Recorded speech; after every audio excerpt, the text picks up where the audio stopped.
الحمدللہ رب العالمین والعاقبۃ للمتقین والصلاة والسلام علی سید الانبیاء والمرسلین وعلی آلہ واصحابہ الطیبین الطاہرین اما بعد فاعوذ باللہ من الشیطان الرجیم بسم اللہ الرحمن الرحیم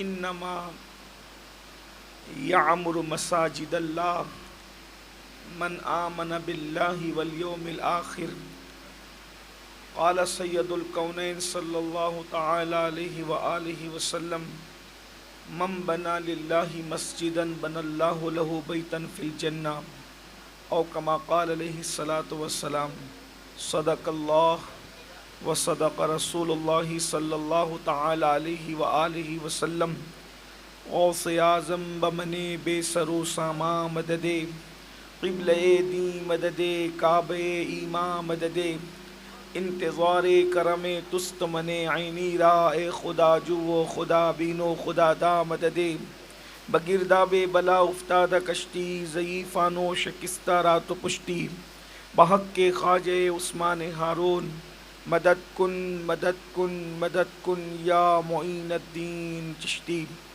انتہائی احترام و عقیدت کے ساتھ جس طرح سے میں پڑھاؤں سب مل کر بلند آواز سے پڑھ لیں۔ الصلاۃ والسلام علیک یا رسول اللہ۔ بلند آواز سے سب مل کے پڑھ لیں، کوئی ناراضگی کا اظہار نہ کریں، سب بلند آواز سے پڑھیں۔ الصلاۃ والسلام علیک یا حبیب اللہ، الصلاۃ والسلام علیک یا نبی اللہ وعلی آلک واصحابک یا نور اللہ صلی اللہ تعالی علیہ وسلم۔ جہاں روشن است از جمال محمد، جہاں روشن است از جمال محمد، دلم زندہ شد از وصال محمد، دلم زندہ شد از وصال محمد۔ خوشا مسجد و مدرسہ خانقاہ، خوشا مسجد و مدرسہ خانقاہ کہ دروے بود قیل و قال محمد، بصدق و صفا گشت بیچارہ جامی، بصدق و صفا گشت بیچارہ جامی، غلام غلامان آل محمد، غلام غلامان آل محمد۔ آج کی یہ محفل اس سرنگی کی سرزمین پر مسجد کے افتتاح کے موقع پر منعقد ہے۔ ہمارے رفیق بھائی اور ہمارے یوسف بھائی اور یہاں کے لوگوں کی ضد تھی کہ جب تک سید تو نہیں آئے گا اس وقت تک ہم مسجد کا افتتاح نہیں کریں گے، اور آج الحمدللہ وہ وقت آیا۔ اتفاق کی بات یہ ہے کہ میں لیٹ ہو گیا، اور تقریر میں سفر نامہ سنانے کی میری عادت نہیں، میں اس کا بہت مخالف ہوں۔ بہرحال لیکن اتنا ضرور ہے کہ ٹریفک میں پھنسنے کی وجہ سے تاخیر ہوئی، میں اس کے لیے معذرت چاہتا ہوں۔ اور مسجد کی تعمیر میں جن جن لوگوں نے حصہ لیا، اللہ تعالیٰ سب کو اپنی شان کے لائق بہتر جزا عطا فرمائے۔ خاص طور پہ ہمارے یوسف بھائی، ان کی بڑی محنت ہے۔ یوسف بھائی سے میں گزارش کروں گا کہ وہ میرے قریب آئیں۔ میں جو ہے وہ آپ سب کی طرف سے ان کی حوصلہ افزائی کرنا چاہتا ہوں، دعائیں دینا چاہتا ہوں۔ دین کے کام کا اصل صلہ تو اللہ عطا فرمائے گا، لیکن یہ دنیا میں حضور علیہ السلام کی سنت ہے کہ جو اچھا کام کرے اس کی حوصلہ افزائی کی جائے۔ تو ہمارے یوسف بھائی کے لیے آپ سب کی جانب سے میں ہار پیش کر رہا ہوں، دعا کرتا ہوں کہ اللہ تبارک و تعالیٰ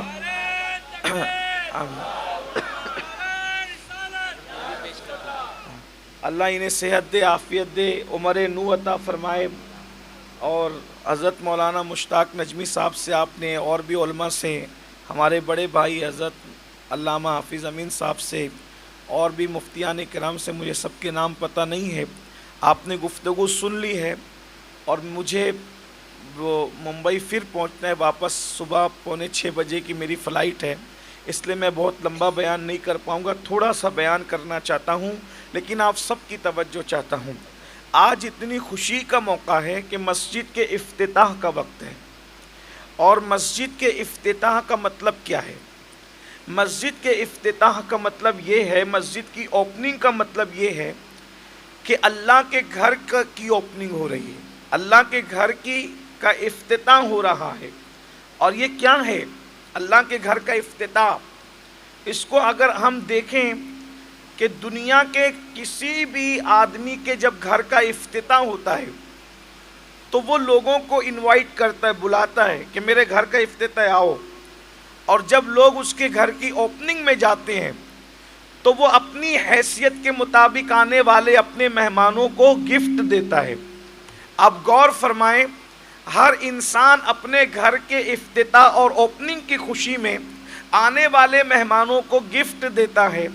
آج اللہ کے گھر کا افتتاح ہے اور سب آنے والے اللہ کے مہمان ہیں، ہر انسان اپنی حیثیت کے مطابق دیتا ہے اور اللہ اپنی شان کے مطابق عطا فرماتا ہے۔ سوچیے اللہ کیا نہیں عطا فرمائے گا آج کے دن۔ اور اللہ اکبر، یہ جو مسجدیں بنتی ہے، مسجدیں، ان مسجدوں کے بننے کی شان کیا ہے، ان مسجدوں کا مقام کیا ہے، ان مسجدوں کا مرتبہ کیا ہے؟ دو روایتیں ہیں۔ نمبر 1 کہ حضرت ابراہیم علیہ السلام نے جب کعبۃ اللہ بنایا، جب کعبے کی تعمیر فرمائی، تو جو کعبۃ اللہ شریف کی تعمیر ہو رہی تھی تو یہ تیسری تعمیر تھی۔ ابراہیم علیہ السلام کی جو تعمیر ہے کعبۃ اللہ کی، یہ تیسری تعمیر ہے۔ لوگ سمجھتے ہیں کہ پہلی مرتبہ ابراہیم علیہ السلام نے کعبہ بنایا، ایسا نہیں ہے۔ پہلی مرتبہ کعبہ فرشتوں نے بنایا، دوسری مرتبہ کعبہ آدم علیہ السلام نے بنایا، اور تیسری مرتبہ کعبہ ابراہیم علیہ السلام نے بنایا۔ تو جب ابراہیم علیہ السلام کعبہ بنا رہے تھے تو اللہ نے جنت سے مال مٹیریل بھیجا تھا کہ آپ کعبے کو تعمیر کرو، اور جب آپ کعبے کو تعمیر کر چکے تو آپ جانتے ہیں کہ جب ہم کوئی کام لیتے ہیں، بلڈنگ بناتے ہیں، گھر بناتے ہیں، دکان بناتے ہیں، مکان بناتے ہیں، تو دو چیزیں ہوتی ہے، یا تو مٹیریل گھٹ جاتا ہے یا تو مٹیریل بڑھ جاتا ہے۔ تو عام طور پر گھٹ جاتا ہے تو ہم مزید منگا لیتے ہیں، اور جب بڑھ جاتا ہے تو پھر ہم اس کو اپنے انداز میں اپنے ذوق کے مطابق کچھ نہ کچھ کرتے ہیں۔ تو ابراہیم علیہ السلام نے، چونکہ وہ جنت سے آیا تھا سارا مٹیریل اور سامان، تو وہ بچ گیا تھا، اس میں برکت تھی، کیونکہ جنت کی چیزوں میں کمی نہیں ہوتی۔ تو ابراہیم علیہ السلام نے عرض کی میرے اللہ، یہ جو بچ گیا میں اس کا کیا کروں؟ تو اللہ تبارک و تعالیٰ نے ارشاد فرمایا، ابراہیم میری قدرت کا تماشا دیکھو۔ اور پھر اللہ نے رحمت کی ہوا چلائی، اور جب رحمت کی ہوا چلی تو وہ سارا جو سامان جنت سے، وہ کنکر پتھر جو بھی چیزیں آئی تھی، وہ رحمت کی ہوا کے دوش پر اٹھی، اور اٹھنے کے بعد ارشاد ہوا قیامت تک روئے زمین پر جہاں جہاں مسجد بنے گی وہاں لے جا کر کے اس سامان کو گرا دیا جائے۔ پتا چلا کہ روئے زمین پر اگر اللہ نہ کرے آج کہیں کچرا پھینکا جا رہا ہے، آج کسی کا گھر ہے یا کچھ اور چیز ہے، اور اللہ رب العزت نے اس کو مسجد بنانے کا فیصلہ کیا ہے، تو وہ جنتی ساز و سامان وہ وہاں آ کر کے گرا تھا۔ اسی لیے آج نہیں تو کل صحیح، کل نہیں تو پرسوں صحیح، قیامت تک کبھی نہ کبھی وہاں ضرور مسجد بنے گی جہاں وہ جنتی کنکر گرے تھے، جنتی پتھر گرے تھے، جنتی ریگزار گرے تھے۔ اس کا مطلب یہاں جو مسجد بنی ہے تو یہاں بھی آ کر کے وہ برکت والے جنتی پتھر گرے ہوں گے، یہاں بھی وہ کنکر گرے ہوں گے۔ اور ایک دوسری روایت جو اللہ اکبر ہم نے سینہ بسینہ اپنے بزرگوں سے سنی ہے، وہ بھی آپ کو میں بتاؤں کہ مسجد بنتی کہاں ہے، مسجد بنتی کہاں ہے وہ بھی سنیے، آپ کو اس میں بہت ساری چیزیں پتہ چلے گی۔ میں نے کئی جگہ اس کو بیان کیا، آج آپ کو بھی بتاؤں۔ آج لوگ مسجد کی قدر نہیں کرتے، آج لوگ مسجد کی اہمیت نہیں جانتے، آج لوگ مسجد کو یوں ہی سمجھتے ہیں۔ یاد رکھو اللہ کے رسول علیہ السلام نے مسجد کی اہمیت بتاتے ہوئے ارشاد فرمایا کہ جس کا دل مسجد میں لگا دیکھو، جس کو مسجد سے محبت کرتے دیکھو، اس کے ایمان کی گواہی دے دو۔ اور اللہ رب العزت جن کو جنت غلطی کرنے کا فیصلہ کر لیتا ہے، اللہ رب العزت ان لوگوں کے دلوں کے اندر مسجدوں کی محبت پیدا کر دیتا ہے۔ صرف مسجد صاف کرنے کی برکت یہ ہے، ایک حبشیہ عورت مسجد کو صاف کیا کرتی تھی، جب اس کا انتقال ہوا تو میرے رسول نے فرمایا مسجد کی صفائی کی وجہ سے میں اس کو جنت کے باغوں میں ٹہلتے دیکھ رہا ہوں۔ ارے جو مسجد صاف کرے ان کو جنت کے باغوں میں ٹہلتے دیکھا گیا، جو مسجد تعمیر کرتے ان کا کیا مقام ہے؟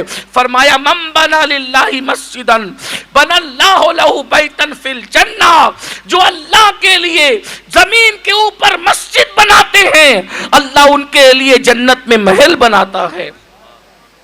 اور یہ پوری مسجد بنانے کا یہ ثواب نہیں ہے، پوری مسجد بنانے کا ثواب تو اللہ ہی جانے ہے۔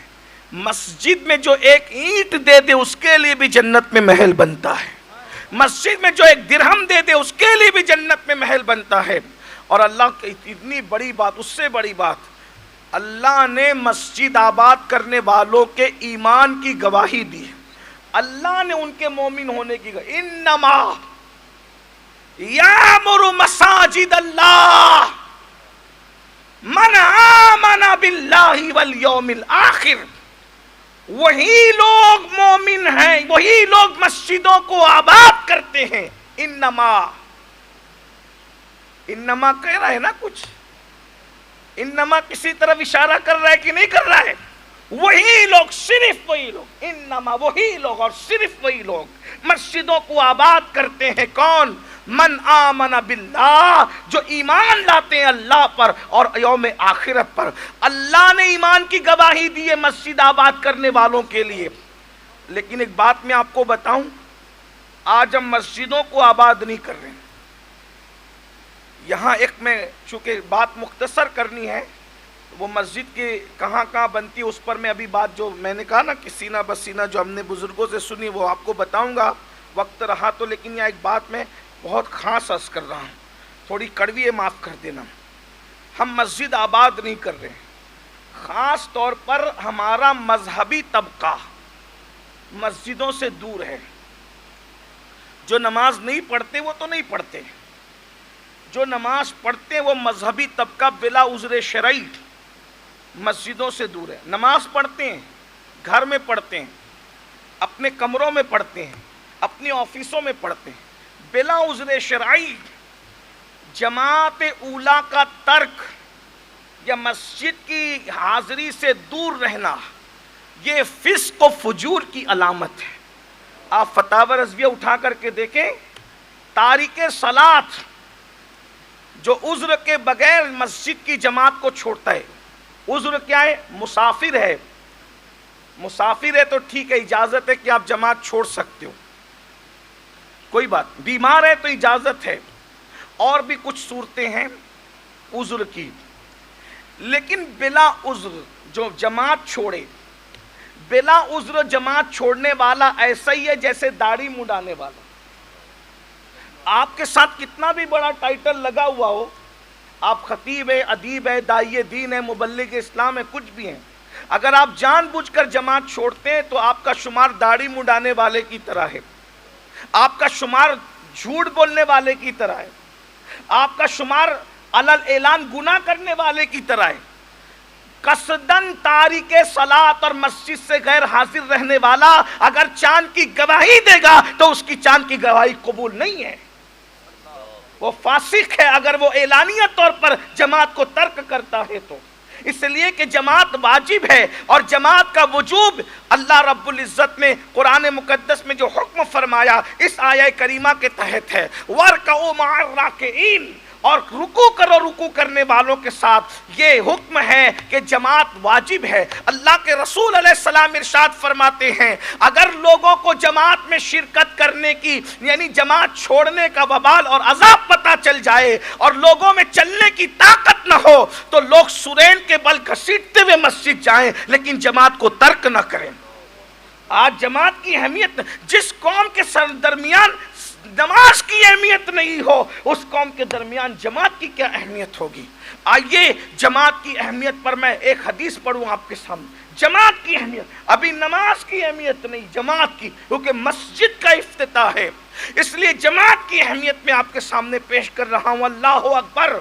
جماعت کی اہمیت کیا ہے؟ اللہ کے مسلم شریف کی حدیث ہے، اللہ کے رسول صلی اللہ علیہ وآلہ وسلم ارشاد فرماتے ہیں، آقا کریم صلی اللہ علیہ وآلہ وسلم ارشاد فرماتے ہیں، میرا جی چاہتا ہے کہ میں کسی کو کہوں کہ وہ اذان پڑھے، اور کسی کو کہوں کہ میرا جی چاہتا ہے کہ میں کسی کو کہوں کہ وہ نماز پڑھائے، جی چاہتا ہے کسی کو کہوں اذان پڑھے، کسی کو کہوں نماز پڑھائے، اور فرمایا میں بستی میں نکل جاؤں اور ان کے گھروں کو آگ لگا دوں جس گھر کے لوگ جماعت سے نماز پڑھنے کے لیے مسجد میں نہ آئے ہوں۔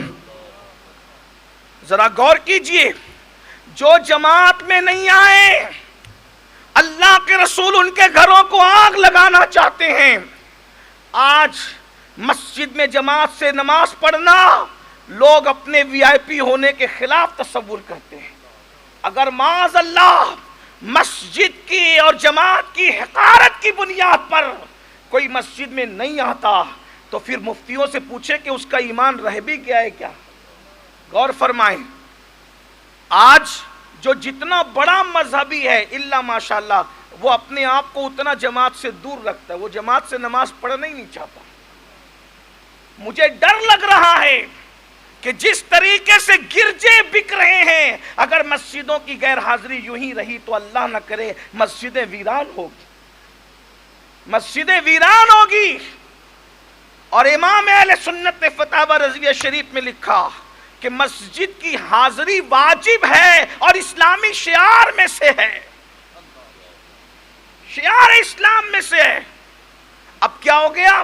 مسجد بالکل بازو میں قریب ہے، پھر بھی لوگ مالدار ہے تو اپنی آفس میں نمازی ہے، حاجی صاحب مسجد کے متولی بھی ہے، نمازی بھی ہے، یہ بیتانی سارے ٹائٹل کیا کیا ہے۔ مسجد کے قریب بھی اندر آفس بنتی، اس میں مصلی رہتا ہے، بہت شوق سے بتاتے حضرت یہاں مصلی ہے، ہم یہی نماز پڑھ لیتے ہیں۔ یہاں نماز پڑھنا کوئی نماز کیا مطلب ہوا؟ مسجد کے قریب جو نماز گھر میں پڑھی جاتی ہے، فقی ابو اللیث فرماتے وہ نماز ہے ہی نہیں۔ مسجد کا مطلب کیا ہے؟ جو نہیں پڑھتے وہ تو اپنے ایمان کی خیر منائیں، ان کے لیے تو اللہ کے رسول نے فرمایا جس نے جان بوجھ کے نماز چھوڑ دی میں محمد اس سے بیزار ہوں، قیامت کے دن اس کے ساتھ میرا کوئی وعدہ نہیں ہے۔ اللہ کے رسول علیہ السلام نے فرمایا جو نماز میں سستی کرتا ہے، نماز نہیں پڑھتا، قیامت کے دن جب وہ اپنی قبر سے اٹھے گا تو کالے سور اور کالے خنزیر کی شکل میں اٹھے گا۔ لیکن یہاں تو میں ان لوگوں کی بات کر رہا ہوں، خوگرے حمد سے تھوڑا سا گلا بھی سن لے، جماعت میں جو شریک نہیں ہوتے، نماز تو پڑھتے ہیں، آفسوں میں مصلی بنا رکھے مسجدوں کے قریب، یہ فیشن ختم ہونا چاہیے۔ مسجد مسجد ہے، مسجد کی حاضری واجب ہے، جماعت سے نماز پڑھنا واجب ہے، وَارْكَعُوا مَعَ الرَّاكِعِينَ کے تحت۔ اللہ کے رسول فرما رہے میں ان کے گھروں کو آگ لگا دینا چاہتا ہوں جس گھر کے لوگ مسجد میں نماز پڑھنے نہیں آتے۔ دیکھو عذر ہے تو الگ بات ہے، میں عذر کی بات کر رہا ہوں بھائی، بلا عذر نماز جماعت سے نہیں چھوڑی جا سکتی، وہ فاسق ہے، جیسے داڑھی مڈانے والا فاسق ہے نا، تو علل اعلان جماعت چھوڑنے والا بھی فاسق ہے۔ بہت آسان نہیں ہے جنت، بہت کٹھن ہے ڈگر پن گٹ کی۔ یہ مسجدیں کیا ہے؟ اللہ کے رسول فرماتے ہیں زمین کے اوپر جنت کی کیاریاں جسے کہتے ہیں اسے مسجد کہتے ہیں۔ فیصلے ہو گئے جنتی اور جہنمی ہونے کے، جنتی جہنمی ہونے کے فیصلے ہو گئے۔ جو نیند چھوڑ کر اللہ کی محبت میں زمین کی جنت میں آتے ہیں، آسمانوں کی جنت موت کی نیند کے بعد انہی کو نصیب ہوگی۔ بس ہو گئے فیصلے، فیصلے تو ہو گئے، ان الابرار لفی نعیم وان الفجار لفی جحیم، فیصلے تو ہو چکے ہیں۔ جو زمین کی جنتوں میں نہیں آتے وہ آسمانوں کی جنت میں کیسے جا سکتے ہیں؟ آپ کو بات بری لگے تو معاف کیجئے گا، لیکن حقیقت یہی ہے، یہ جنتیں ہیں، جب اس میں تمہیں آنے کی توفیق نہیں ہے تو پھر وہ اتنی دور والی جنت میں کیسے جا پاؤ گے؟ اب آپ کہیں گے ایک طبقہ ایسا بھی تو ہے جو حضور کی توہین کرتا ہے اور وہ بھی نماز پڑھتا ہے۔ میں نے کہا قرآن نے کسی کو چھوڑا نہیں، ان کے لیے بیان کر دے، فویل للمصلین الذین هم عن صلاتهم ساہون۔ ان کے لیے بھی قرآن بیان کر چکا ہے. الذین هم یراؤون ان کے لیے بیان کر چکا ہے. قرآن ان کے لیے کہہ چکا عاملۃ ناصبۃ تصلی نارا حامیہ. ان کے لیے قرآن بیان کر چکا ہے. ابھی اس طرف جانے کی کا وقت نہیں ہے، ٹائم میں اختصار ہے، لیکن آپ سے کہتا ہوں سنیو، عاشق رسول کہتے اپنے آپ کو رسول اللہ فرما رہے ہیں، میں ان کے گھروں کو آگ لگا دینا چاہتا ہوں جس گھر کے لوگ مسجد میں جماعت کے ساتھ نماز پڑھنے نہیں آئے. اب یہاں کے ہم کیا کہتے ہیں؟ ارے مولانا کیا نماز اور جماعت کی کیا اہمیت بیان کر دی گئی. میں کہتا ہوں صرف یہی نہیں ہے، اب اس کی طرف آئیے، یہی اصل بات ہے. رسول اللہ کے فرامین ایسے سمندر کی طرح ہے کہ جو جتنا اندر ڈوبے گا اس سے موتیاں نکالے گا. میرے امام کہتے ہیں میں قلم نثار تیرے کلام پر، ملی یوں تو کس کو زبان نہیں، وہ سخن ہے جس میں سخن نہ ہو، وہ بیاں ہے جس کا بیاں نہیں. فصحا عرب کے بڑے بڑے تیرے آگے یوں ہے دبے لچے، کوئی جانے منہ میں زبان نہیں بلکہ جسم میں جان نہیں. میرے بھائیو، اللہ کے رسول فرما رہے میں ان کے گھروں کو آگ لگا دینا چاہتا ہوں جس گھر کے لوگ مسجد میں جماعت کے ساتھ نماز پڑھنے نہیں آئے. کیا مطلب ہوا؟ اس حدیث کو سمجھنا ہے تو دوسری حدیث کا سہارا لینا پڑے گا. کیا؟ ام المومنین سیدہ عائشہ صدیقہ فرماتی ہیں کہ اللہ کے رسول کی چاہت کو پورا کرنے میں اللہ بہت جلدی کرتا ہے. اللہ کے رسول کی چاہت کو پورا کرنے میں اللہ بہت جلدی کرتا ہے. کیا مطلب ہوا؟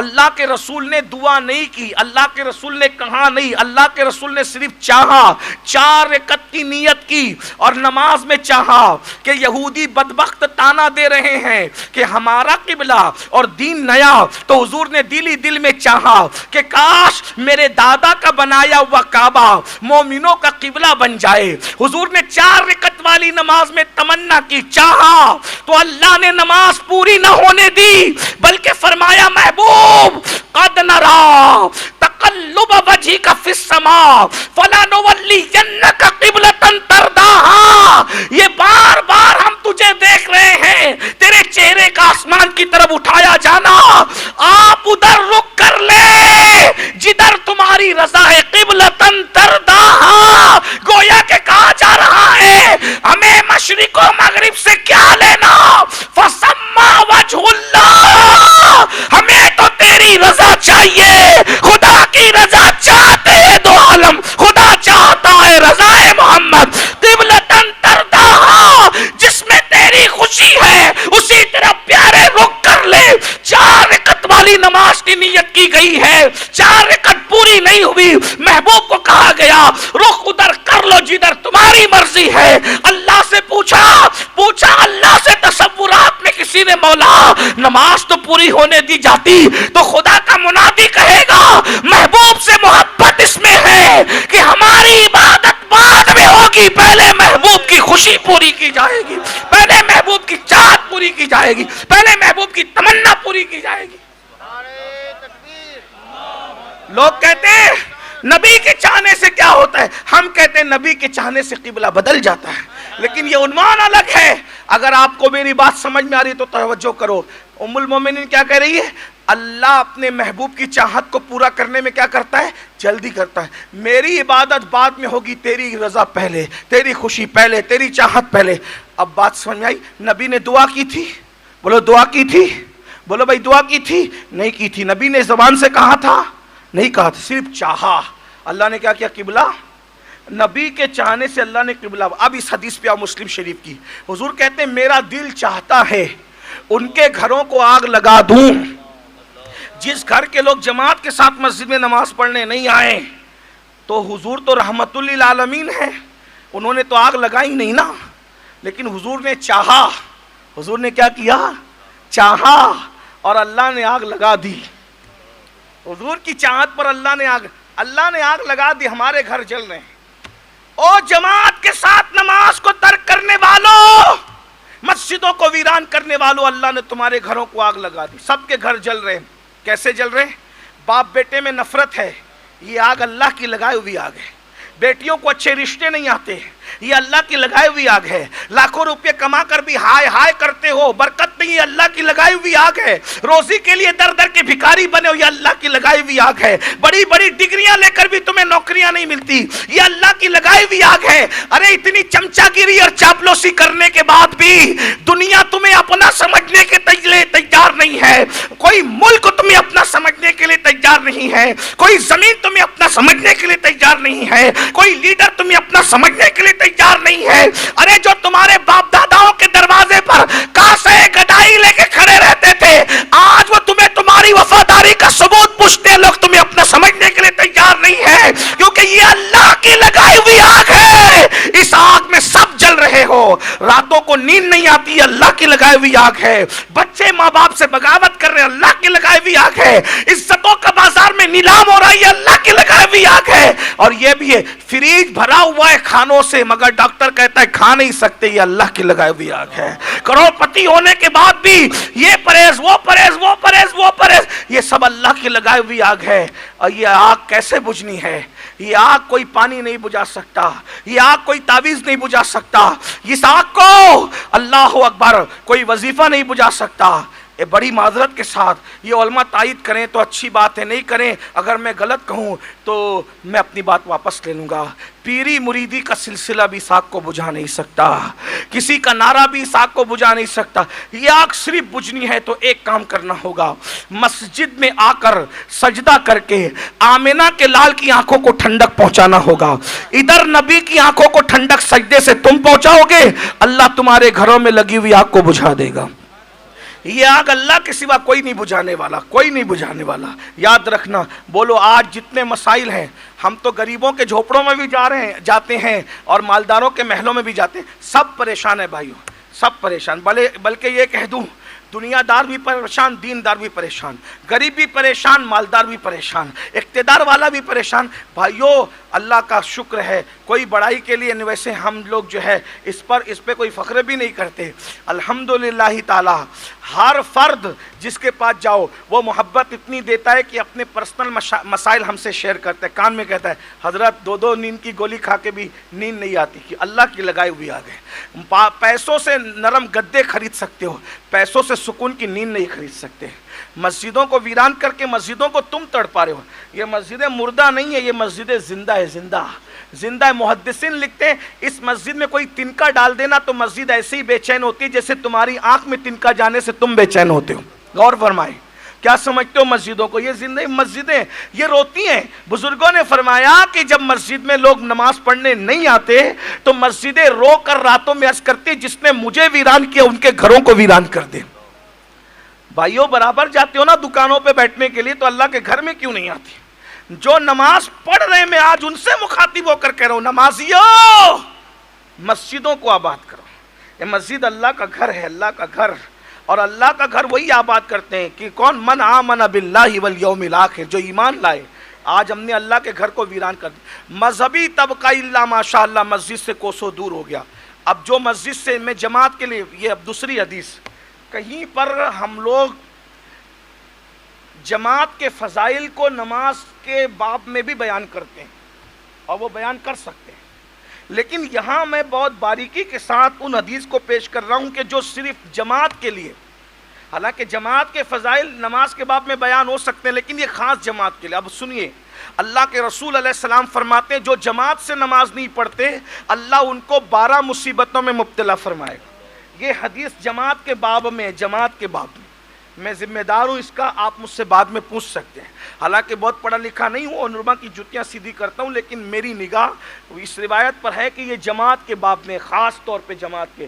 آقا علیہ السلام فرماتے ہیں جو جماعت کے ساتھ نماز نہیں پڑھتے اللہ ان کو 12 مصیبتوں میں گرفتار کرے گا. نمبر 1 پہلی مصیبت، جو جماعت سے نماز نہیں پڑھتا اللہ اس کے چہرے سے ولیوں کا ایمان کا نور چھین لے گا. پہلی مصیبت.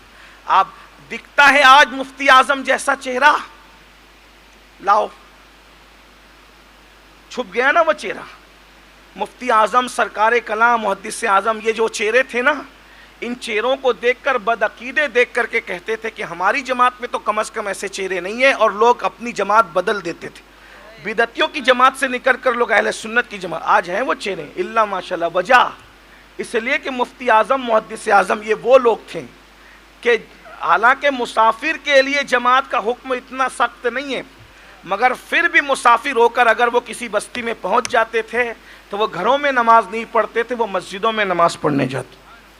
ہاں، حالانکہ میں نے کہہ دیا نا کہ عذر ہے، مسافر کے لیے عذر ہے اور وہ قابل قبول ہے، مگر وہ لوگ تقویٰ تھا ان کا کہ ان پر واجب نہ ہونے کے باوجود بھی وہ لوگ مسجد اور حضور مفتی اعظم کے بارے میں تو یہ ہے کہ ایسے جاتے تھے جیسے دولہا سجتا ہے، ویسے سج کر مسجد جاتے تھے. متاعیں دین و دانش لٹ گئی اللہ والوں کی، یہ کس کافر ادا کا غمزہ خوریز ہے ساکی. ایک بات آپ کو بتاؤں، ہم مسلک اعلیٰ حضرت کے خوب نعرے لگاتے ہیں، ہے نا، لگانے بھی چاہیے، لیکن سر میں درد ہو تو بھی ہم جماعت سے نماز نہیں پڑھتے. جماعت تو چھوڑیے، نماز بھی چھوڑ دیتے ہیں. اعلیٰ حضرت رحمۃ اللہ علیہ کی زندگی کے آخری ایام تھے، آخری ایام، اتنے بیمار ہوئے کہ چلنے کے قابل نہ رہے، تو 2 لوگوں کو بلایا اور 2 لوگوں کے کندھے پہ ہاتھ رکھ کر پیروں کو گھسیٹتے ہوئے مسجد لے گئے اور مسجد رضا میں جا کر جماعت سے نماز پڑھی، اور مسکرا کر کہتے ہیں کہ آج اس سنت پر بھی عمل ہو گیا جو رسول اللہ نے آخری ظاہری دور میں بیماری میں اس طریقے سے کیا، تو آج وہ مجھ پہ بھی ہو گیا. اور ایک بات اور بتاؤں، کچھ دنوں تک یہ معمول رہا کہ لوگوں کے کندھے پہ یا کرسی پر لوگ اٹھا کر کے لے جاتے تھے مسجد. ایک دن نماز کا وقت آیا، کوئی گھر میں نہیں تھا، کوئی گھر میں نہیں تھا، مرد کوئی گھر میں نہیں تھا کہ مسجد جاتے. تو وہ جو گھر دیکھتے ہیں آپ، وہ جو گھر دیکھتے ہیں سامنے مسجد رضا کے، جب دیکھا کہ جماعت میں لے جانے والا کوئی نہیں ہے تو امام اہل سنت اپنے پیروں کو، چلنے کی طاقت نہیں تھی تو پیروں کو گھسیٹتے ہوئے زمین سے مسجد آئے، اور اس وقت بھی آپ نے جماعت کو ترک نہیں فرمایا. یہ بھی مسلک اعلیٰ حضرت ہے. مسلک اعلیٰ حضرت صرف یہ نہیں ہے کہ دشمن احمد پہ شدت کیجیے، دشمن احمد پہ شدت کیجیے، یہ بھی مسلک اعلیٰ حضرت ہے. اور جماعت کے ساتھ نماز میں اس طرح جانا کہ کوئی لے جانے والا نہ ہو تو پیروں کو گھسیٹتے ہوئے جماعت میں پہنچ کر کے بتایا کہ یہ بھی مسلک اعلیٰ حضرت. ہم نے جو اپنے لیے میٹھا اور آسان لگا، میٹھا میٹھا، ہپ ہپ، کڑوا کڑوا، تھو تھو، امام احمد رضا پر بد مذہب 1000 الزام لگاتے ہیں، لیکن آج تک کسی بد مذہب کی تقریر یا تحریر میں میں نے یہ نہیں سنا یا یہ نہیں دیکھا کہ انہوں نے امام احمد رضا کو بے عمل ثابت کیا. ان کے اعمال اتنے مضبوط تھے کہ ان کا دشمن بھی کہتا ہے کہ 1000 دشمنی کے بعد ہم ان کے عشق مصطفیٰ کا بھی ثبوت دیتے ہیں اور ان کے حدیث مصطفیٰ پر عمل کا بھی ثبوت دیتے ہیں. ہم کہاں ہیں؟ تو میں کیا کہہ رہا تھا، عرض کر رہا تھا، وہ جلدی جلدی پڑھ دوں کہ 12 مصیبتوں میں گرفتار ہوگا جو جماعت کو ترک کرتا ہے. پہلی چیز، چہروں سے ولیوں کا نور جائے. یہ جو سفید چمڑیاں بیوٹی پارلر کی ہے نا، میں اس کو ولیوں کا نور نہیں کہہ رہا ہوں. ولیوں کا نور ایک الگ چیز ہے جس کا تعلق نہ بیوٹی پارلر سے ہے نہ کریم سے ہے، اس کا تعلق اللہ کے نور سے ہے، اور یہ اللہ کا نور ان کو نصیب ہوتا ہے، اللہ والوں کو.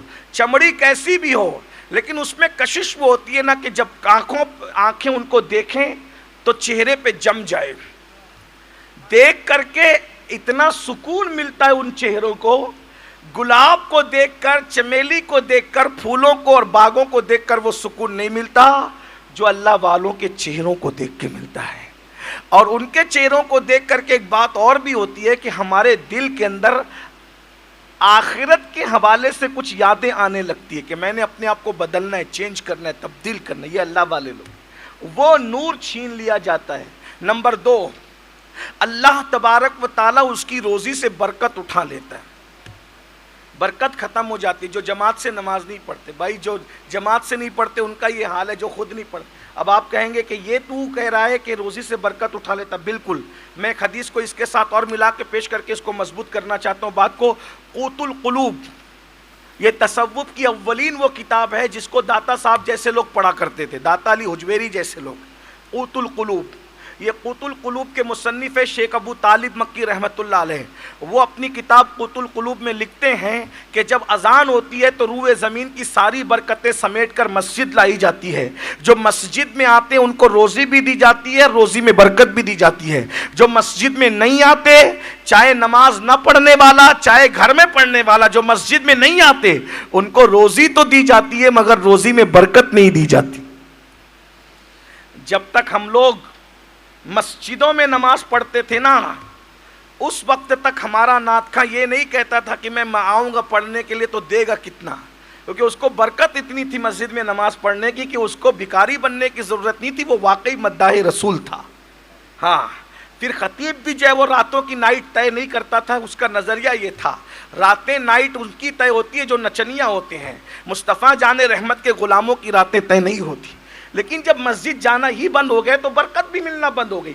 اب بھکاری بن رہے ہیں نا، بھکاری بنو پھر مانگو، بھیک مانگو، جس نام پہ مانگو مانگو گے تو بھکاری 1 روپیہ مانگنے والا بھی بھکاری ہے اور 50,000 روپیہ مانگنے والا بھی بھکاری۔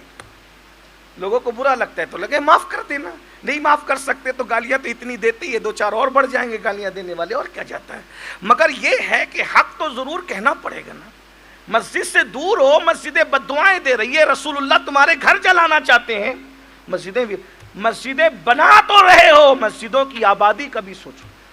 اگر یہی سلسلہ رہا آفسوں میں نماز پڑھنے کا، گھروں میں نماز پڑھنے کا، تو ایک دن ایسا آئے گا کہ کچھ سوکاٹ نمازی تو بچیں گے لیکن مسجدوں کا تقدس پامال ہو جائے گا۔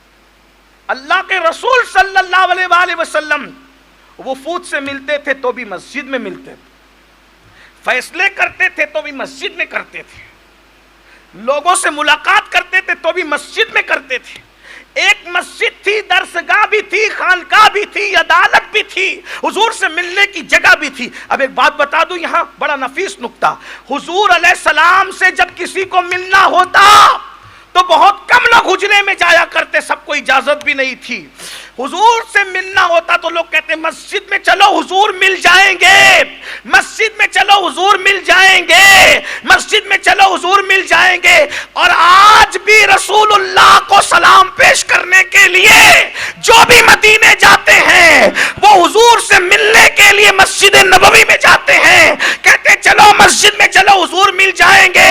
حضور ظاہری حیات میں تھے تو بھی مسجد میں ملتے تھے، اور آج بھی حضور سے ملاقات مسجد میں ہوتی ہے۔ تو پتا چلا حضور سے ملنا ہے تو مسجد میں آؤ، حضور کو پانا ہے تو مسجد میں آؤ۔ جو حضور کو پانا چاہتا ہے اس کو مسجد میں آنا پڑے گا، اور جو مسجد میں نہیں آتا وہ حضور کو پانے کا خیال چھوڑ دے، دل سے نکال دے، اس کو حضور کبھی نہیں ملنے والے۔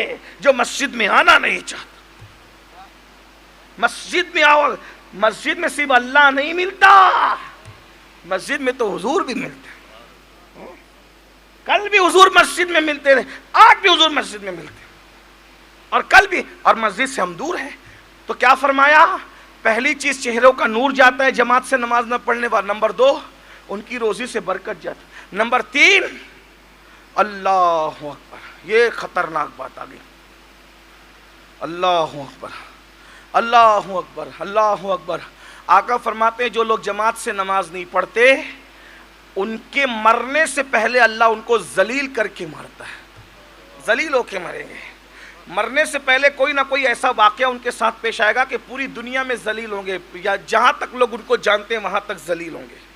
محلے والے جانتے تو محلے میں ذلیل ہوگا، گاؤں والے جانتے تو گاؤں میں ذلیل ہوگا، ملک والے جانتے تو ملک میں ذلیل ہوگا، دنیا والے جانتے تو دنیا میں ذلیل ہوگا۔ ہائے ہائے، یہ جماعت سے نماز نہ پڑھنے کا عذاب ہے، یہ مسجدوں کو آباد نہ کرنے کا عذاب ہے۔ تو پھر میرے آقا علیہ السلام فرماتے ہیں جب مرے گا اتنا پیاسا مرے گا کہ جماعت سے نماز نہ پڑھنے گا۔ پھر کہہ رہا ہوں اس روایت کو ہم فضائل نماز میں اور ترک صلاۃ میں بھی بیان کرتے ہیں، کر سکتے ہیں، لیکن خاص جو بزرگوں نے اس کو بیان کیا یہ جماعت کے تارکین کے حوالے سے ہے۔ اتنی پیاس لگے گی اس کو۔ اور ایک بات آپ کو بتاؤں، حضور حافظ ملت کو کون نہیں جانتا؟ حافظ ملت فرمایا کرتے تھے کہ مردوں کی نماز مسجد میں ہے اور عورتوں کی نماز گھر میں۔ جو نمازیں بلا عذر شرعی گھر میں، بلا عذر شرعی، میں عذر شرعی کی بار بار قید لگا رہا ہوں کیونکہ کلپیں کٹتی ہے، پھر اہل علموں کو بتاؤ گے دیکھو امین القادری اتنی شدت کر گیا۔ میں شدت نہیں کر رہا ہوں، میں عذر شرعی کا قید لگا کے کہہ رہا ہوں۔ ہاں، ورنہ پھر یہ کہ آپ نے مبالغہ کر دیا، آپ نے تو نہیں، مبالغہ نہیں ہے، میں عذر شرعی کی قید لگا۔ عذر بلا عذر شرعی جو گھروں میں نماز پڑھے اس کی نماز مردانہ نہیں ہے، اس کی نماز تو زنانہ ہے۔ آپ سے ملت فرمایا کرے مردوں کی نماز مسجد میں ہے، اور مسجد میں نماز کی ایک برکت میں آپ کو بتاؤں، آپ نے خود چیک کرنا، گھر میں پڑھو گے نا تو چند رکعت پہ سلام پھیر کر کے مصلی اٹھا لو، لیکن مسجد میں پڑھو گے نا تو اس کی برکت یہ ہے کہ دل چاہے گا 2 اور پڑھ لیں. حافظ امین 2 پڑھ رہے ہیں تو میں بھی اور پڑھ لوں, مفتی صاحب پڑھے تو میں بھی پڑھ لوں, مولانا پڑھے تو اور ایک خاص بات, اگر میں گھر میں نماز پڑھ رہا ہوں بلا عذر شرعی اور کوئی کمی رہ گئی تو اللہ رد کر دے گا. توجہ ہے آپ کی, ہے نا؟ میں کوئی انہونی باتیں تو نہیں کر رہا ہوں, ویسے بھی آپ مجھے سنتے رہتے ہیں لیکن آپ بہت سکون سے سن رہے ہیں, حیرت سے سن رہے ہیں, لیکن آج تھوڑی حیرت میں آپ ہیں. ہاں میری گفتگو سن کے آپ حیرت میں ہیں. ہاں میں آپ حیرت انگیز بات ہی کرنے آیا ہوں. میں یہ نہیں کہوں گا کہ تم سب جنتی ہو, کیونکہ میں جنت کا ٹھیکیدار نہیں ہوں. اگر جنت لینا ہے تو آپ کسی اور کے پاس جائیے, پھر وہ لوگ بتائیں گے کہ ان کو دیکھو اور جنت میں جاؤ, ان کو دیکھو. میں آپ کو دھوکہ دینے نہیں آیا, میں آپ کو دھوکے سے نکالنے آیا ہوں.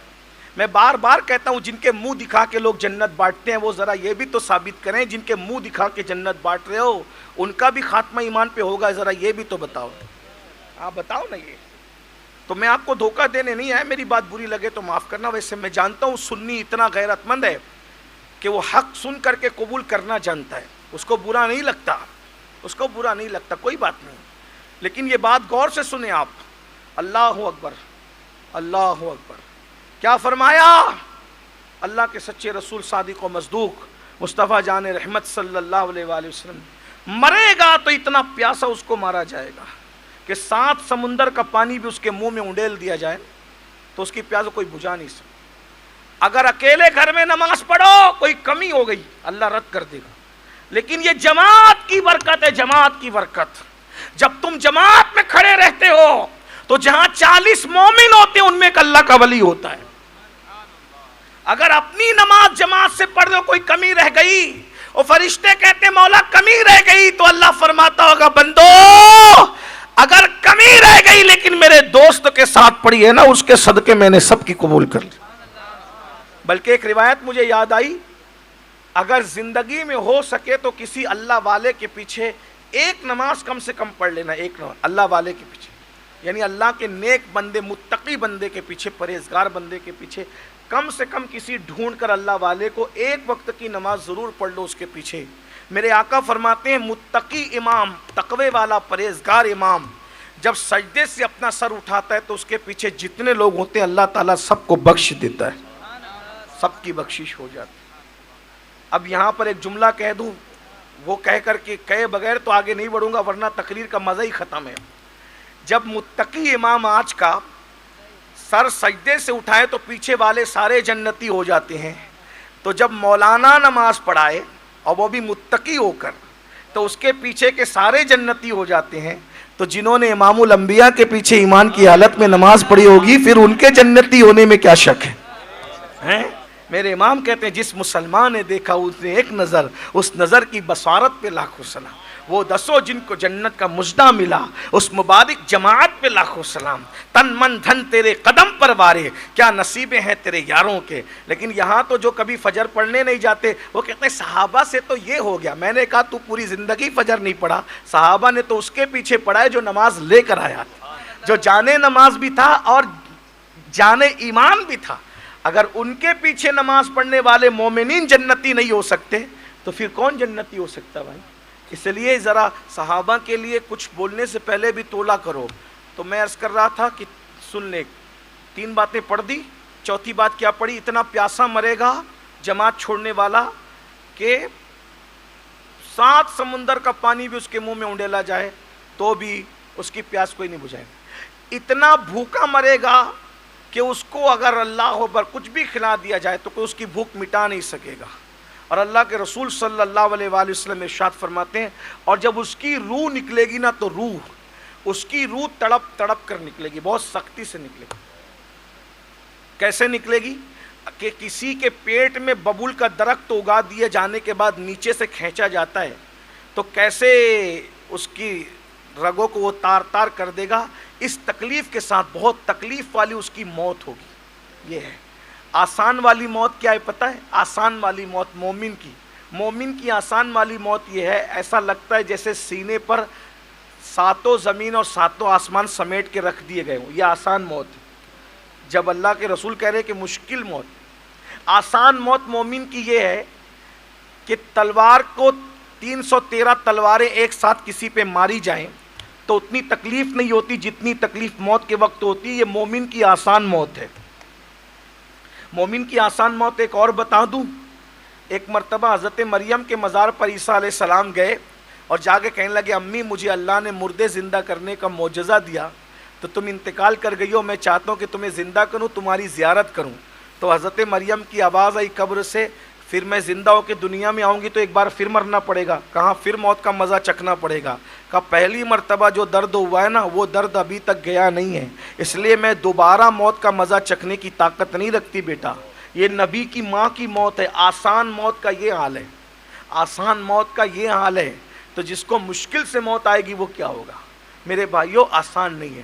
اب آپ سوچیں گے کہ آپ نے تو تقریر میں کہیں ایسا بھی کہا ہے کہ مومن مرتا ہے تو ایسا مرتا ہے کہ جیسے دودھ پیتے پیتے بچہ سو جاتا ہے, ماں کا پستان اس کے منہ سے نکل جاتا ہے, اس کو خبر نہیں ہوتی ایسے. میں نے کہا ہاں یہ بھی صحیح ہے, یہ بھی صحیح ہے, کیونکہ دونوں حدیثیں ہیں. اتنی تکلیف ڈالی جاتی ہے, لیکن یہ ہوتا ہے کہ اللہ کرم فرما کر اپنے محبوب کا جلوہ اس کے سامنے بے نقاب کر دیتا ہے. تو جیسے زلیخا کی سہیلیوں کی انگلیاں کٹی تھی مگر انگلیاں کٹنے پہ درد نہیں ہوا تھا کیونکہ حضرت یوسف سامنے تھے, تو اسی طرح موت کی تکلیفیں تو ہوتی ہے مگر جب جانے یوسف سامنے ہوتے تو وہ درد لوگ محسوس نہیں کرتے, لیکن تکلیف ہوتی ضرور ہے سب کو. موت پھر موت ہے میرے بھائی. میں کیا آپ سے عرض کروں, عنوان دوسری طرف چلا جائے گا, لیکن میں کیا آپ سے عرض کروں. اللہ کے رسول جب دنیا سے جانے لگے تو ام المومنین کہتی ہے حضور کو اتنا بخار تھا کہ ہم چادر ٹھنڈے پانی میں گیلی کر کے حضور کے بدن پہ ڈالتے تھے اور چند لمحوں بعد بخار کی وجہ سے وہ چادریں سوکھ جاتی تھیں.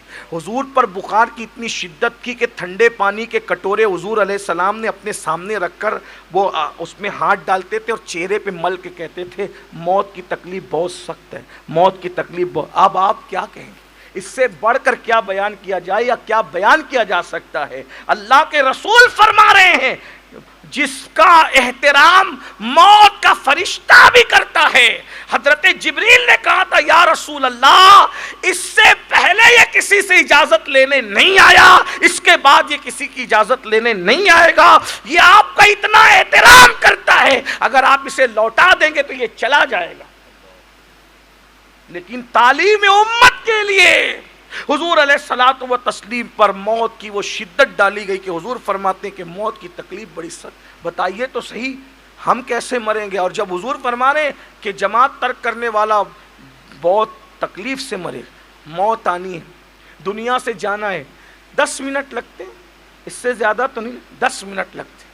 اچھا اب آپ لوگ کیوں نماز نہیں پڑھتے اماموں کے پیچھے بتاؤں.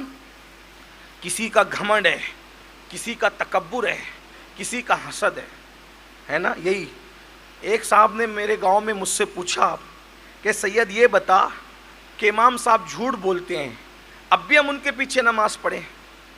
تو میں تو قوم کی رگ رگ سے واقف ہوں نا, جانتا ہوں قوم کو. سب کا بھلا دیکھ سکتے ہیں, اماموں کا بھلا نہیں دیکھ سکتے. سب کے عیب ڈھانک سکتے ہیں, امام کے نہیں ڈھانپ سکتے. تو جب مجھ سے کہا کہ ہمارے امام صاحب جھوٹ بولتے ہیں, اب بتا کہ نماز پڑھوں کہ نہیں پڑھوں. میں نے کہا اگر تجھ سے کم بولتے ہیں تو پڑھ لے, تجھ سے زیادہ بولتے ہیں تو نہ پڑھنا. ہاں سارے عیب اماموں میں نظر, یہ تو جھوٹ بولتے ہیں, یہ تو ہوٹل پہ بیٹھتے ہیں, اور یہ تو یہ بے احتیاط ہیں, اور وہ تو وہ تو تم کیا کرتے ہو. یہی بات تو حجاج سے کسی نے کہی تھی, او حجاج تو اتنا بدماش اور بدبخت ہے, مسلمانوں کا امام ہے, اور صدیق اکبر بھی تو امام تھے, اور تو ایسا بدبخت, وہ اتنے اچھے. حجاج تو پھر حجاج بڑا بدماش. لوگ دعاؤں سے پیدا ہوتے ہیں, وہ بددعا سے پیدا ہوا. حجاج بددعا سے پیدا ہوا. آپ پہلا آدمی دیکھیں جو بددعا سے پیدا ہو. لوگ دعاؤں سے پیدا ہوتے, یہ زمین کے اوپر اور آسمان کے نیچے پہلا بندہ ہے جو بددعا سے پیدا ہوا. مولائے کائنات سیدنا علی پاک نے بددعا کی تھی, اللہ یہ میری قوم مجھے ستاتی بہت ہے, مجھے اٹھا لے دنیا سے اور ان پر ایسا بندہ مسلط کر جو میرا بدلہ ان سے لے. تو جس دن مولا علی کی شہادت ہوئی ہے اسی دن حجاج کی ولادت ہوئی. یہ مولا علی کی بددعا سے پیدا ہوا. بہت بدماش, انتہائی قسم کا ظالم, جابر, سفاک. ظلم بھی جس کے سامنے لرزتا اسے حجاج کہتے ہیں. کبھی یاد رہا اور آپ مجھے یاد دلائیں تو میں بتاؤں گا کہ یہ حجاج کتنا بڑا ظالم تھا. بھائیو جس نے کعبہ توڑوا دیا حضرت عبداللہ ابن زبیر کی نفرت میں، تاریخ ہے۔ اب آپ سوچ، یعنی انسانوں کو شہید نہیں کیا، اس نے کعبے کو بھی شہید کیا۔ اتنا بدماش انسان، اور بہت ایک نمبر کا بدماش۔ عبداللہ ابن زبیر کو شہید کر کے اس نے سولی پر مکۃ المکرمہ میں کئی دن تک لٹکا دیا۔ آپ کی امی حضرت اسماء بنت، یہ صدیق اکبر کے نواسے تھے، سیدہ عائشہ صدیقہ کے بھانجے تھے۔ آپ کی امی اسماء بنت ابو بکر نابینا ہو گئی تھی، کسی نے کہا تیرا بیٹا پھانسی پہ لٹکا ہے، کئی دن ہو گئے، کیا یہ سوار کے لیے ابھی وہ وقت نہیں آیا کہ یہ سواری سے اتر جائے؟ یہ کہہ کے صبر کرتے ہوئے گزر گئے۔ بہت ظالم تھا، کئی سو صحابہ کو شہید کیا، ہزاروں تابعین کو شہید کیا۔ بہت بدماش قسم کا آدمی۔ بہرحال خانہ کعبہ میں مولا علی کا نام لے کے گالیاں دیتا اور انتہائی۔ تو کیا عرض کر رہا تھا کہ اس کے کسی مقتدی نے اس سے پوچھا کہ حجاج تو بھی امام ہے، مسلمانوں کا صدیق اکبر بھی امام تھے، تو اتنا بدماش ہے اور وہ اتنے اچھے تھے؟ فرمایا کہ ان کے مقتدی ابو ہریرہ تھے، میرے مقتدی تم لوگ ہو، ہاں تو تم بھی ابو ہریرہ بنو تو بھی میں بھی صدیق اکبر بننے کی کوشش کروں گا۔ یہ حال ہے نا۔ اب آپ میرے بھائیوں سود کھاؤ گے، حرام کھاؤ گے، لڑکیوں کی گندی پکچریں دیکھو گے، زنا کے مناظر دیکھو گے، پھر سوچو گے کہ مجھے غوث اعظم جیسا امام ملے، نظام الدین اولیاء جیسا امام ہے، اور جیسے مقتدی ہوں گے ویسا امام ہو، یہی بات ہے بس، اور کوئی بات نہیں۔ تو آج آپ کو امام جو برے لگتے ہیں نا، کہ یہ آئینہ ہے، آئینہ، آپ سدھرو۔ جو خسرو بن جائے اس کو محبوب الہی ڈھونڈنا نہیں پڑے گا، محبوب الہی اس کو خود بخود مل جائیں گے۔ جو اشرف سمنا بن جائے اس کو علاؤ الحق پنڈوی خود بخود مل جائیں گے۔ جو بندہ نواز گیس و دراز مل جائے اسے خواجہ نصیر الدین دہلوی خود ہی ملیں گے۔ ہاں اب ہم اپنی اصلاح نہیں کرتے۔ بات دور نکل گئی، میں بات ختم کر دوں، اگر لمبی کروں گا تو جیسے یہاں لیٹ پہنچا، ابھی اگلے پروگرام میں بھی ایسی لیٹ ہو جاؤں گا۔ آخری بات، جو حدیث میں نے شروع کی تھی وہ بعد میں اب پڑھ دوں گا کسی موقع پہ ٹائم ملا تو۔ شروع میں نے جو آپ کو بتایا نا کہ مسجدیں وہاں بنتی ہے جہاں یہ نیک تبرکات پہنچے ہیں، تو ہمارے بزرگوں سے جو ہم نے سینہ بسینہ روایت سنی اس کو سن لیں، بہت خوبصورت بات ہے، کام آئے گی کہیں۔ حضور سرکار غوث پاک شیخ عبد القادر جیلانی ہم سب کے پیر ہیں، بڑے پیر، اور یہ بڑے پیر واقعی بڑے پیر ہیں، یہ بڑے پیر واقعی بڑے۔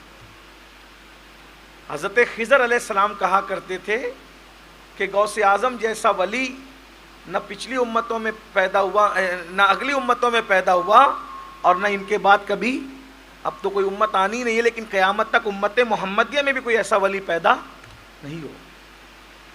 غوث پاک سرکار غوث پاک کی جوانی تھی، جوانی سے مراد یعنی کہ یہ کہ جب آپ سفر کرتے تھے اس وقت آپ نے ارادہ کیا کہ میں نے حج کرنا ہے۔ تو حج کرنے کے لیے جب آپ مکۃ المکرمہ پہنچے تو آپ کے بہت سارے شاگرد ساتھ تھے۔ سرکار غوث اعظم رضی اللہ تعالیٰ عنہ کے علماء، محدثین، فقہاء اور ائمہ 1,00,000 سے زیادہ شاگرد تھے آپ کے۔ شاگرد کا مطلب علامہ لوگ، محدثین لوگ۔ سرکار غوث پاک جو مدرسہ پڑھاتے تھے، جو آپ خود اپنی جیب خاص سے چلاتے، غوث پاک جو مدرسہ پڑھاتے تھے نا، اس میں طلبہ کو کھانا اپنی جیب سے کھلاتے، کیونکہ بہت بڑے تاجر تھے۔ ہر سال 3,000 سے زائد بچے فارغ ہوتے، بچوں سے مراد یعنی علماء فارغ ہوتے تھے اس دور کے، 3,000 سے زائد۔ تو جو 3,000 فارغ ہوتے ہوں گے تو پڑھتے کتنے ہوں گے؟ یہ غوث پاک تھے۔ بیت المقدس جن لوگوں نے فتح کیا ان میں 40% سے زیادہ علماء مشائخ تھے، اور وہ سارے کے سارے غوث پاک کے شاگرد تھے۔ غوث پاک بہت انقلابی آدمی ہے، ہم نے ان کو بریانی اور نیاز میں محدود کر دیا، یہی تو ہمارا المیہ ہے۔ ہم نے اپنی تمام بڑی ہستیوں کو بہت ساری چھوٹی چیزوں میں قید کر دیا۔ غوث پاک کا مطلب صرف نیاز، لیکن غوث پاک کا مطلب علم، غوث پاک کا مطلب انقلاب، غوث پاک کا مطلب تحقیق، غوث پاک کا مطلب بے مثلیت، غوث پاک کا مطلب ولایت عظمیٰ، غوث پاک کا مطلب غوثیت عظمیٰ، غوث پاک کا مطلب سایہ مصطفیٰ، غوث پاک کا مطلب جیسے پانی برستا ہے نا اسی طریقے سے غوث پاک کی کرامتوں کا ظہور ہوتا تھا۔ میرے امام کہتے مصطفیٰ کے تنے بے سایہ کا سایہ دیکھا، جس نے دیکھا میری جاں جلوے زیبا تیرا۔ تو غوث پاک کے بڑے شاگرد ہیں، بڑے مرید ہیں، بلکہ آج بھی پوری دنیا میں جتنے قادری ہیں نا اتنے کسی سلسلے کے، کوئی سلسلے والا برا نہیں ماننا، میں چشتی، نقشبندی، سہروردی، رفاعی بھی ہوں، شاذلی، طبقاتی، سارے سلسلوں سے خلافت ہے الحمدللہ، لیکن جو بات سچی ہے وہ کوئی تعصب کی بات نہیں کہہ رہا ہوں، دنیا میں جتنے قادری ہیں اتنے سلسلے کے کسی کے نہیں، عرب جاؤ، عجم جاؤ، آپ کو قادری ہر جگہ ملیں گے انشاءاللہ۔ اور قادری صرف وہ نہیں جو غوث پاک کے سلسلے مرید ہو، میرا نظریہ تو یہ ہے جو یا غوث کہتا ہے نا وہ سب قادری ہیں، کسی سلسلے مرید ہو وہ سب قادری ہیں۔ بہرحال تو حضور غوث پاک حج کو گئے تو اب لوگوں نے کہا مرشد کے ساتھ حج کرے، تو بڑے بڑے علماء، مشائخ، بڑے بڑے پیر، بڑے بڑے اولیاء حج کے لیے چلے۔ اب ظاہر سی بات ہے، امام غزالی لکھتے ہیں کہ جہاں علم آتا ہے نا، علم، تو بہت سارے علم والوں کے دلوں میں حسد بھی آتا ہے، جیسے پھول اگتا ہے تو اس کے ساتھ کانٹے بھی ہوتے ہیں، تو جیسے حسن آتا ہے تو تکبر آتا ہے، ویسے جہاں علم آتا ہے تو وہاں حسد آتا ہے۔ علم کے ساتھ دو ہی چیزیں آتی ہیں، یا علم کے ساتھ حسد ہوگا یا علم کے ساتھ ولایت ہوگی۔ جو معلم الملائکہ تھا حسد کا شکار ہوا کہ نہیں ہوا؟ تو علم آتا ہے تو یا تو حسد آئے گا یا تو ولایت آئے گی، علم دو چیزوں میں سے کوئی ایک چیز کی طرف لے جاتا ہے۔ بہرحال چلیں، چھوڑیں، بات دور جاتی ہے۔ اب آپ گئے مکہ شریف، تو جو اس زمانے کے مفتی اعظم مکہ تھے، میرے مرشد کا اتنا کر و فر دیکھ کر ان کو برداشت نہ ہوا۔ یہ تو نہیں کہتا کہ حسد کا شکار ہو گئے، لیکن ان کو برداشت نہ ہو، کیونکہ وہ بھی میرے آقا ہے نا، مفتی اعظم مکہ تھے۔ انہوں نے کہا کون ہے تو، اے جوان کون ہے تو، اتنے کر و فر سے آیا حج کے لیے؟ فرمایا میں تو اللہ کا بندہ ہوں۔ غوث پاک، پھر غوث پاک، میں تو اللہ کا بندہ ہوں۔ اور کہا یہ کر و فر دیکھ کر کے ایسا لگتا ہے تو بڑا عالم ہے۔ تو کہا میری ساری زندگی تو علم کے حصول میں گزری، میں عالم تو نہیں، طالب علم ہوں۔ عالم لوگ کبھی اپنے آپ کو بلا وجہ عالم نہیں کہتے، وہ اپنے آپ کو طالب علم ہی کہتے ہیں۔ ہمیشہ عالم کی پہچان، یا عالم کبھی ضرورت کے موقع پہ بتائے گا کہ میں عالم ہوں، بلا ضرورت وہ کبھی نہیں بتائے گا، میں تو طالب علم ہوں۔ اتنے کر و فر ہے تیرا اے جوان، جب تو اتنے کر و فر سے آئے تو بڑا عالم ہے، تو میں تجھ سے کچھ سوال پوچھوں گا، جواب دے۔ تو میں ٹھیک ہے پوچھیے، میرے علم میں ہوگا تو جواب دیں گے، نہیں ہوگا تو میں منع کر دوں گا۔ تو مفتی اعظم مکہ نے بھرے مجمع میں جتنا سوال کرنا تھا سب کیا، میرے غوث نے ہر سوال کا جواب دیا۔ غوث پاک پھر غوث پاک ہے۔ درست العلم حتی صرت قطبا، کہتے ہیں میں علم حاصل کرتا رہا یہاں تک کہ میں قطب بن گیا۔ یہ اور بات ہے کہ آج جاہل لوگ بھی کہتے ہیں کہ ہم اللہ کے ولی ہیں، غوث پاک کہتے ہیں میں علم سے ولی بنا ہوں۔ اور میں تو کہتا ہوں کوئی جاہل کبھی ولی ہو ہی نہیں سکتا۔ کیوں نہیں ہو سکتا بتاؤں آپ کو؟ جاہل کو تم اپنی بیٹی نہیں دیتے تو جاہل کو اللہ اپنی ولایت کیسے دے گا، ہے نا؟ ہاں، بیٹی کے لیے رشتہ آتا ہے تو پوچھتے ہیں لڑکا کہاں تک پڑھا ہے، اور پھر کہتے ہیں یہ تو بڑے پہنچے ہوئے ہیں، حالانکہ ان کو وضو کا طریقہ بھی نہیں پتہ ہے۔ تو جس کو وضو نہیں آتا پھر اس کے پاس ولایت کیسے آ سکتی ہے؟ لیکن آپ اتنے سخی بادشاہ ہو نا کہ ولایت تو اب آپ بانٹ رہے ہو، پہلے ولایت اللہ دیتا تھا، اب ولایت بندے دے رہے ہیں۔ ہاں، مرو گے، مرنا ہے، پھر تمہیں بولنا ہے۔ بھائی کسی کو حسن ظن کے طور پہ نیک بندہ کہو، متقی کہو، ٹھیک ہے، ایسے ولایت نہ بانٹا کرو۔ اب آپ کہیں گے کہ بھائی بہت سارے ایسے لوگ ہیں جو مدرسے میں نہیں پڑھے مگر ولی بنے۔ میں نے یہ کب کہا مدرسے میں پڑھنے نہیں پڑھنے کی بات؟ میں نے تو اتنا کہا کہ جاہل کو ولایت نہیں ملتی، بس جس کو ولایت دینا ہوتا ہے کسی کو کتابوں سے پڑھوا دیتے اور کسی کو نگاہوں سے پلوا دیتے، لیکن پہلے علم دیا جاتا ہے اس کے بعد ولایت دی جاتی ہے۔ کوئی ان پڑھ جاہل کو ولایت نہیں ملتی۔ بہرحال غوث پاک سے انہوں نے بھرے مجمع میں بہت سوال کیے، میرے غوث نے ہر سوال کا جواب دیا۔ جب سوال کرتے کرتے مفتی اعظم مکہ خود ہی تھک گئے، آج سے تقریباً 900 سال پہلے کی بات ہے، تو غوث پاک نے مسکرا کے کہا مفتی صاحب آپ نے اتنے سوال کیے، میں نے سب کا جواب دیا، اب میرا بھی حق بنتا ہے نا، میں اتنے نہیں پوچھوں گا، میں تو ایک ہی سوال پوچھوں گا، آپ جواب دیں گے؟ ہاں پوچھیے۔ اور کہا کہ یہ بتائیے کہ رسول اللہ نے جب پردہ فرمایا تو پردہ فرمانے کے بعد جو آپ کو غسل دیا گیا تو وہ غسل کا پانی کہاں چلا گیا، وہ بتائیے۔ مفتی صاحب اب کیا جواب دیں؟ کوئی جواب ہی نہیں۔ لیکن ایک اچھے عالم کی پہچان ہے، اس کو جواب معلوم نہیں ہوتا نا تو وہ ہوا میں تیر نہیں چلاتا، وہ کہتا مجھے نہیں معلوم۔ ایک اچھے عالم کی پہچان۔ ہاں، یہ ٹھوکم ٹھاک وہاں ہوتی ہے جہاں جہالت ہوتی ہے، امام اعظم سے کسی نے 36 مسئلے پوچھے، آپ نے 18 کے جواب میں فرمایا مجھے نہیں معلوم۔ امام اعظم ہائے ہائے۔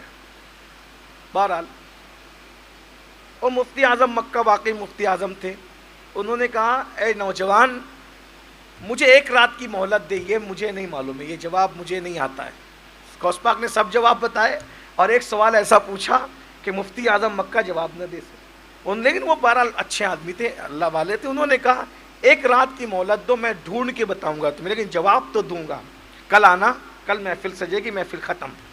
اب گئے یہ لائبریری یہ ڈھونڈ یہ سب ڈھونڈا، ڈھونڈ مچی، نہیں ملا کتاب میں، کیونکہ وہ غوث پاک کا سوال تھا، اس نے کتاب میں ملنا ہی نہیں تھا۔ غوث پاک کچھ چیزیں ایسی ہوتی ہیں جو کتابوں میں نہیں ملتی ہے۔ کچھ لوگ کہتے ہیں کہ کتاب میں بتاؤ۔ میں نے کہا ابو بکر صدیق سے کبھی پوچھا کہ یہ انگوٹھے چومنا کس کتاب میں لکھا تھا اس دور میں؟ کبھی صحابہ سے پوچھا کہ رسول اللہ کے وضو کا پانی چہرے پہ ملنا اور آنکھوں سے لگانا اور سینے پہ ملنا اس دور میں کس کتاب میں لکھا تھا؟ تھی بخاری تھی، مسلم تھی، ترمذی تھی، ابن ماجہ تھی، نسائی تھی، مصنف ابن عبد الرزاق تھی، مصنف ابن ابی شیبہ تھی، موطا امام مالک تھی، کیا تھا؟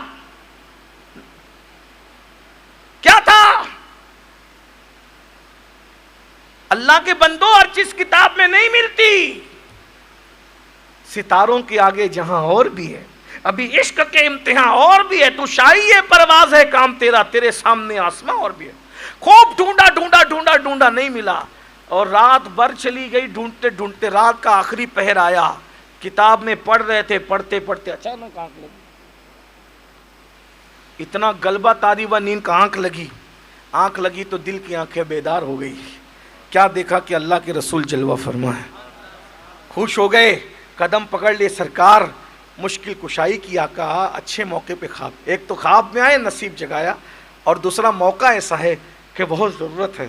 سرکار نے فرمایا کیا بات ہے؟ کہا حضور ایک جوان آیا ہے عجم سے، بغداد سے، عجمی ہے، بغداد سے ہے لیکن ہے عجم سے آیا ہے، اور اس نے سوال کیا کہ حضور کو وصال کے بعد جو آخری غسل دیا گیا وہ پانی کہاں چلا گیا؟ حضور آپ ہی بتا سکتے ہیں۔ اور سرکار کے بازو میں ایک جوان کھڑا تھا، تو حضور کے نور کی روشنی میں اس کا چہرہ صاف دکھتا نہیں تھا لیکن لگتا تھا کوئی جوان ہے۔ سرکار نے مسکرا کے کہا یہ میرا نواسا ہے، میرا بیٹا ہے، یہ جوان اسی سے پوچھئے بتائے گا۔ تو مفتی اعظم مکہ نے کہا یہ جوان رسول اللہ کے شہزادے تو بتا کہ وہ پانی کہاں گیا؟ تو اس جوان نے، جس کا چہرہ انوار رسول کی روشنی میں نظر نہیں آ رہے تھے، جیسے سورج چمکتا ہے تو ستارے نہیں دکھتے نا، تو آفتاب رسالت چمکتا ہے تب کون دکھ سکتا تھا؟ وہ کہا کہ اے مفتی اعظم مکہ، یہ سوال تم نے کیا کہ حضور کا وصال کے بعد جو غسل دیا گیا پانی کہاں گیا، تو سنو، اللہ نے اس پانی کو آسمانوں پہ اٹھا لیا، اور آسمانوں پہ اٹھا کر کے اللہ نے حکم دیا کہ قیامت تک جہاں جہاں مسجدیں بننی ہے وہاں جا کر کے وہ پانی برسا دیا جائے۔ دیکھو یہ جو مسجد بنی ہے نا، سبحان اللہ، یہاں بھی غسل مصطفیٰ کا پانی برسا، کیا برکت والی جگہ ہے، کیا برکت! ارے جہاں غسل مصطفیٰ کا پانی پڑا وہاں دعا قبول نہیں ہوگی تو کہاں دعا قبول ہوگی؟ اللہ کے بندو، یہی بتانا چاہتا ہوں، مسجدوں کی اہمیت کو سمجھو، یہ معمولی پلاٹ نہیں ہے تمہارے گھروں کی طرح، یہاں پر جنت کے ٹکڑے گرے ہیں، یہاں پر غسل مصطفیٰ کا پانی گرا ہے، اللہ اکبر، کیا برکت والی جگہ ہے، ان کی اہمیت جانو، قدر جانو، اللہ اکبر۔ اس نے جیسے ہی جوان نے بتایا کہ وہ پانی ایسے ہو گیا، آنکھ کھلی، کتاب بند، ساری تھکن ختم۔ اب بتاتا ہوں اس جوان کو، سوال کیا مجھ سے، اتنا مشکل کسی نے نہیں۔ پھر محفل جمی، سب آ گئے، غوث پاک بھی آ گئے، غوث پاک ادھر ادھر کی بات کر رہے ہیں، ادھر ادھر کی بات، ان کے دل و دماغ کے اندر گویا کہ خوشیاں مچل رہی، ارے پوچھ، اب پوچھ۔ وہ کہاں پوچھتے، کہتے ہیں میں اللہ کے شہروں کو ایسے دیکھتا ہوں جیسے تم ہتھیلی پہ رائی کا دانہ دو۔ فرمایا اگر شریعت کی کنجی میری زبان پہ نہ لگی ہوتی نا، شریعت کے تالے، تو کیا کھا کے آتے وہ بھی بتاتا، کیا پی کر آ رہے وہ بھی بتاتا، اور کیا بچا کر آ رہے وہ بھی بتاتا۔ غوث پاک جب غوث پاک ادھر ادھر کی بات کرنے لگے تو یہ آخری میں مجبور ہو کے کہتے ہیں جوان، کل جو سوال کیا تھا وہ تو پوچھ۔ ہاں بتائیے جواب کیا ہے؟ وہ کہا وہ پانی اللہ نے آسمان پہ اٹھا لیا اور اس کو بادل بنا کر کے وہاں تک برسا دیا جہاں قیامت تک مسجدیں بننی تھی. اب بول تو دیا لیکن وہ ہے غوث پاک، آسان تو نہیں. کہا یہ کہاں پڑا وہ بتاؤ، حوالہ دو، کہاں پڑا؟ کہ کسی کو پکڑنا ہے تو اس سے بہتر چیز کوئی نہیں. پڑھا کہاں بتاؤ؟ چوری کر کے بتا رہے ہو کہ پڑھ کے محنت کر کے بتا رہے ہو؟ کہاں پڑھا یہ بتاؤ. اب یہ چھپ ہو گئے. اتنا بڑا مجمع غوث پاک نے کہا جواب تو صحیح ہے آپ کا، غلط نہیں، صحیح ہے. پڑھا کہاں، کس کتاب میں وہ بتاؤ. چھپ ہو گئے. کہا میں بتاؤں کہاں پڑھا تم نے؟ ہاں آپ بتائیں. کہا جب پڑھتے پڑھتے آنکھ لگی نا تو خواب میں تم نے رسول اللہ کو دیکھا. ہاں دیکھا. حضور سے یہ مسئلہ پوچھا نا؟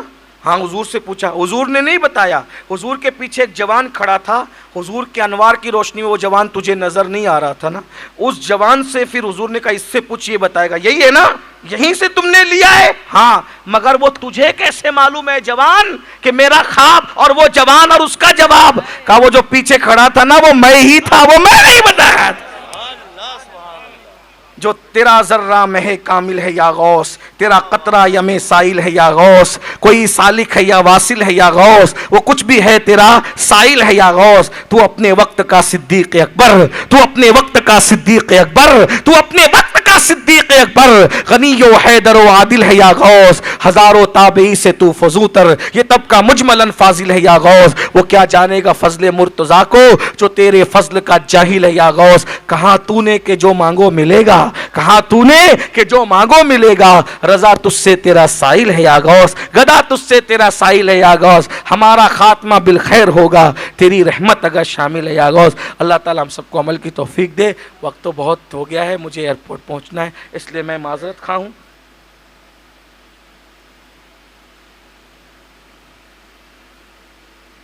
اچھا کہاں پر ہے جامعہ؟ ماشاء اللہ جامعہ کنز الایمان سلواسہ میں موجود ہیں. دعا کی جاتی ہے اللہ تعالیٰ اسے دن 11ویں رات 12ویں ترقی دے. اور صرف اسے ہی نہیں، پوری دنیا میں مشرق و مغرب میں جہاں بھی عاشقان رسول کے مدرسے چل رہے ہیں، مکتب چل رہے ہیں، جتنی تنظیمیں، جتنی تحریکیں، جو جہاں عاشق رسول کام کر رہے ہیں، اللہ سب کو دن 11ویں رات 12ویں ترقی دے. اللہ سب کی خدمات کو قبول فرمائے. گفتگو کے درمیان جو غلطی ہو اللہ معاف کر دے.